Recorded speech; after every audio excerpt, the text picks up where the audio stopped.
Bonjour et bienvenue à ce deuxième chapitre qui est dédié à la mécanique analytique.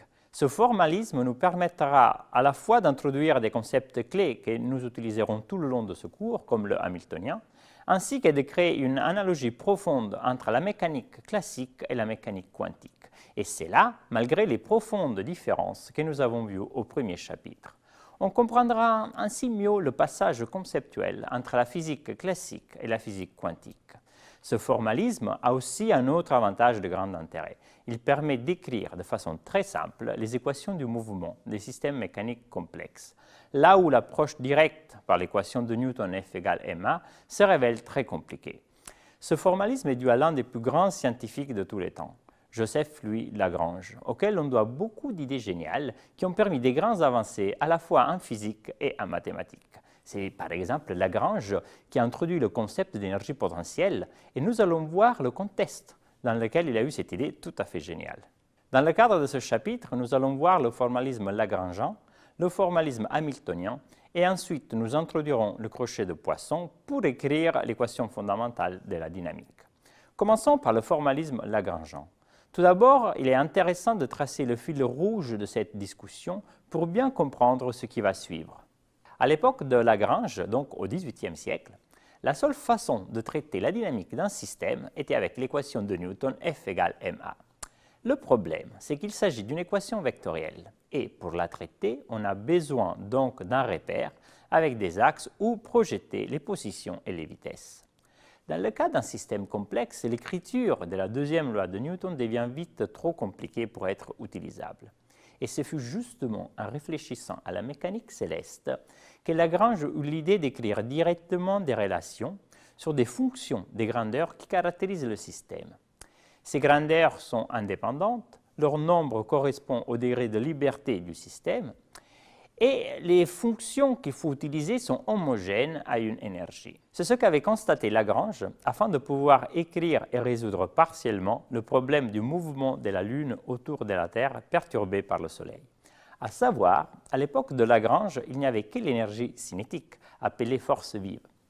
En généralisant ces calculs de mécanique céleste, Lagrange s'aperçoit que si on peut trouver une fonction v qui ne dépend que des coordonnées généralisées, est telle que sa dérivée partielle par rapport à la coordonnée généralisée correspond à la force subie par la particule, alors on peut remplacer l'équation de Newton par les équations dites de Lagrange. Avec ces nouvelles équations, Lagrange s'aperçut que l'écriture de l'évolution dynamique d'un système devient beaucoup plus simple. Il transmet ces résultats à Euler, qui lui explique que ces équations du mouvement correspondent au minimum d'une quantité qu'on appellera action.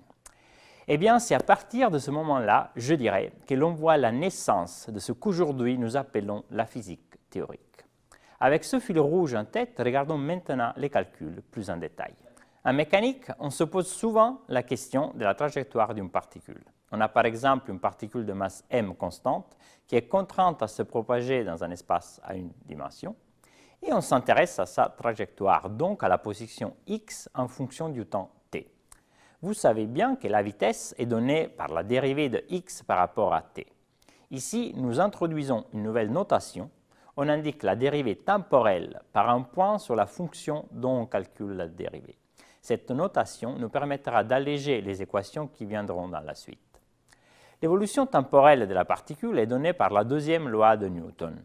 Mais la question est, est-ce qu'il y a une autre façon, éventuellement plus simple, d'écrire cette équation ? Eh bien, en étudiant la dynamique céleste, comme je vous disais, Lagrange eut l'idée que s'il existe une fonction qui dépend uniquement de la position telle que sa dérivée par rapport à la position est égale à la force totale agissant sur la particule, eh bien, nous pouvons réécrire cette équation d'une façon plus commode en faisant intervenir uniquement des quantités homogènes à une énergie. Comme je vous ai dit, à l'époque de Lagrange, au XVIIIe siècle, on ne connaissait que l'énergie cinétique. Ce fut donc lui qui introduit en premier cette fonction, aujourd'hui appelée énergie potentielle. Le signe moi que Lagrange introduit devant le gradient de V est préventif, car on le voit bien, ce terme a vocation de rejoindre le premier membre, être regroupé avec l'énergie cinétique.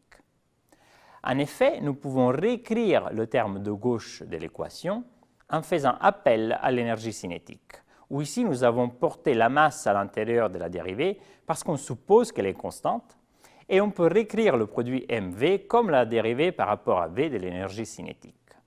Ainsi, grâce à l'hypothèse que la force dérive d'une énergie potentielle, l'équation fondamentale de la dynamique peut se réécrire sous cette forme, où on a un terme lié uniquement à l'énergie cinétique et l'autre uniquement à l'énergie potentielle.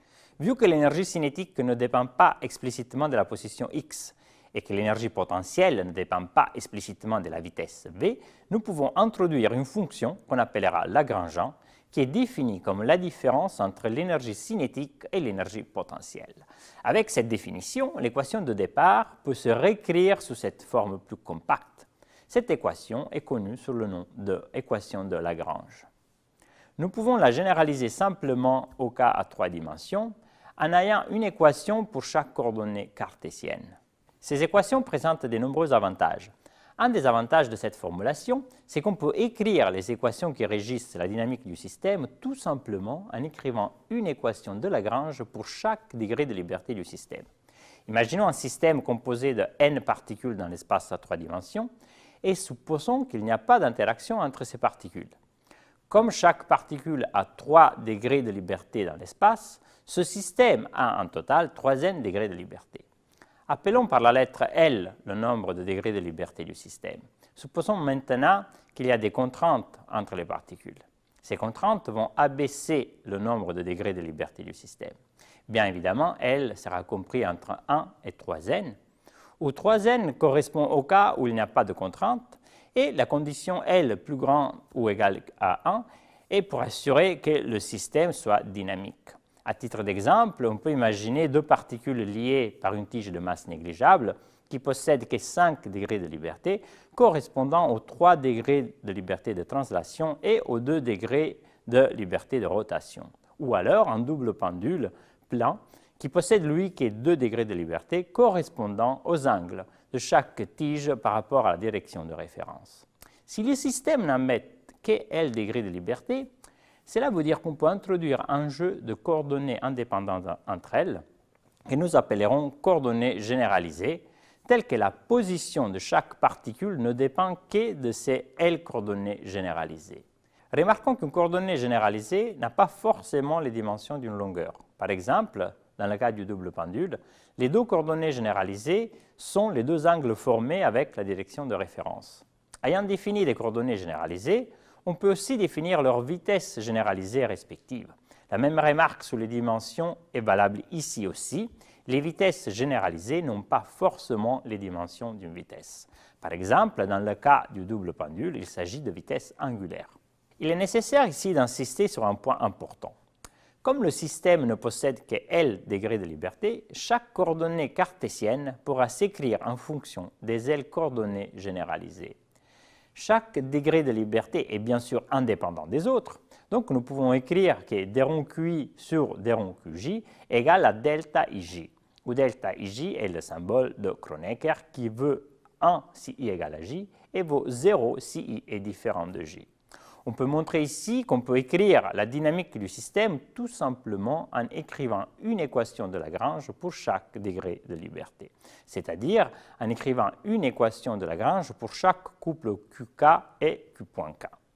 Cela facilite énormément l'écriture des équations qui régissent la dynamique du système. Dans de nombreux cas, l'écriture de l'équation de la dynamique par la seule équation de Newton se révèle très compliquée. Alors, qu'en utilisant les équations de Lagrange, on arrive plus facilement à écrire les équations de la dynamique du système. Vous allez voir cela concrètement avec un bel exemple dans la partie dédiée aux exercices. La démonstration se fait sans difficulté. Par contre, comme il s'agit d'une démonstration un peu longue et technique, les plus curieux pourront la voir dans la vidéo en appendice. Je tiens juste à vous signaler que c'est par ce calcul que Lagrange eut l'idée d'introduire une nouvelle fonction pour l'époque, l'énergie potentielle. Je vous conseille donc fortement d'aller voir ce calcul. Regardons maintenant les équations de Lagrange sous un autre angle. Revenons au cas simple d'une particule de masse constante en une dimension soumise à une énergie potentielle V. Ici, nous avons indiqué la trajectoire réellement suivie par la particule que nous avons indiquée par la fonction x de t. Par contre, il y a plein d'autres trajectoires possibles qui relient les points initiaux et finaux aux instants initiaux et finaux respectivement. On peut donc se poser une question plus générale, étant donné les couples de points x1 de T1 et x2 de T2 et l'énergie potentielle auquel est soumise la particule, quelle est la trajectoire réellement suivie par la particule?